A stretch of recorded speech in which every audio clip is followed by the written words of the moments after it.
कुश्ती खिलाड़ियों को जब जंतर मंतर पुलिस को द्वारा उठा करके ले जाया जा रहा था, जिस तरीका से कैसा लग रहा था आपको जब देख लीजिए? देखिए, लग नहीं रहा था। ये भारत के अंदर जो है एक विभत्सन घटना है, इसको हम बर्दाश्त नहीं कर सकते हैं। महिला खिलाड़ियों के ऊपर महिला खिलाड़ियों ने जिस तरीके से अपनी मांगों को लेकर लगातार वो संघर्ष कर रही है, ये संघर्ष की मांग को राज्य सरकार और केंद्र सरकार दोनों ही नज़रअंदाज किए हुए हैं और उनकी पीड़ा को समझ नहीं रहे। महिला खिलाड़ियों ने जिस तरीके से अपनी मांगों को लेकर सड़क पर उतरा है, उस मांग को पूरा करने के बजाय उस पर लगातार हिंसा किए जा रही है। तो केंद्र सरकार उन पर लगातार हिंसा कर रही है और दिल्ली की सरकार भी उन पर लगातार हिंसा कर रही है। तो हिंसा का जो स्वरूप है वो थम नहीं रहा है और भारत में जो 40% जो संसद के अंदर जो बलात्कारी बैठे हुए हैं, उस बलात्कारियों ने ये संरक्षण दे रखा है ब्रजभूषण जैसे लोगों को, जिनके ऊपर पोस्को एक्ट लगना चाहिए था,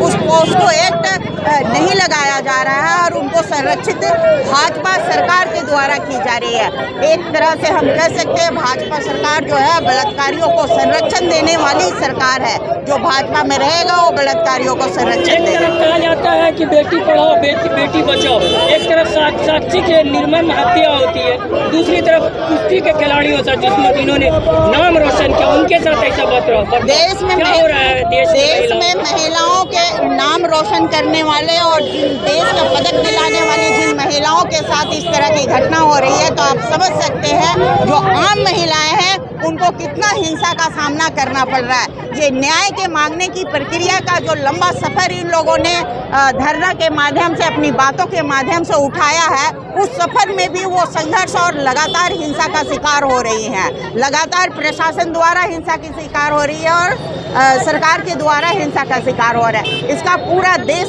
विरोध करता है। एक खिलाड़ी मेहनत करते, सालों भर मेहनत करने के बाद एक पदक जीत के आते और उनके अध्यक्ष जो है वो बोलते हैं ये गंगा में विसर्जित करने गए थे, लेकिन किसान नेता को दे के आ गए। तो क्या मंशा होगी ऐसा बोलने के पीछे? देखिए, ये पूरे के पूरे मंशा है कि जो देश के अंदर महिला खिलाड़ी उभर कर आ रहे हैं, उसको डेमोलाइज करने का एक प्रथम चरण ये जो है शुरू किया गया है और वो उत्तर प्रदेश के माध्यम से ये पूरे देश को संदेश देने का एक कोशिश की गई है। हमें लगता है कि पूरे देश के अंदर के खिलाड़ियों को ये जागना चाहिए और इसका कड़ा विरोध करना चाहिए, ताकि इस तरह की जो वक्तव्य आते हैं बलात्कारी विधायकों से वो रुकना चाहिए। आप लोग सब मीडिया वाले इस बात को देखे हैं। 28 तारीख को घटना हुआ दिल्ली में। 28 तारीख को महिला कुश्तीगीर के उस दिन पार्लियामेंट का उद्घाटन हो रहा था और ये पार्लियामेंट घेराव करने के लिए जा रहे थे। उस समय जिस तरह से पुलिस, जिस तरह से महिला और उनके साथ जो आए थे उसके समर्थन में जिस तरह से उनको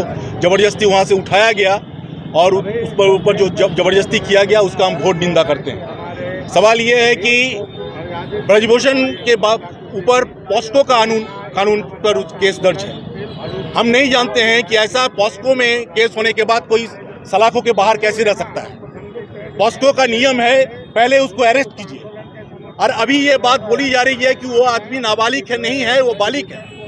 सवाल ये है, ये इन्वेस्टिगेशन का बात है और उसको पार्लियामेंट में जाके आप उसको महिमा मंडित कर रहे हैं। ये जो भाजपा की नीति है बलात्कारियों को साथ देना, ये भाजपा की ये लगातार हमने शुरू से इस बात को देखा है कि बलात्कारी जो होते हैं और ये उनको ये साथ दे रहे हैं और महिला लोग जो लड़ाई कर रहे हैं उनको दमन किया जा रहा है और जनवादी आंदोलन को कुचला जा रहा है।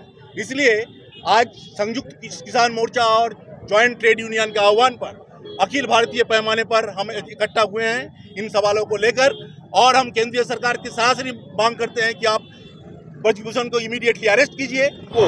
महिला कुश्तीगीर एवं उनके समर्थन में आए आंदोलनकारियों पर जो पुलिस दमन हुआ उसकी जांच होनी चाहिए और उस घटना के लिए जो जिम्मेदार अफसर हैं उन पर मुकदमा होनी चाहिए, उनको सजा दी जानी चाहिए। छात्रा है उसके साथ भी मैं समझता हूँ कि देखिए मामला अनन्या या विनीत फोगट का नहीं है। मामला ये है कि पूरे देश में विक्टिम चाहे जो भी हो रहा है, कुल मिला के मसला ये हो रहा है कि महिला उत्पीड़न एक राजनीतिक एजेंडा बन गया।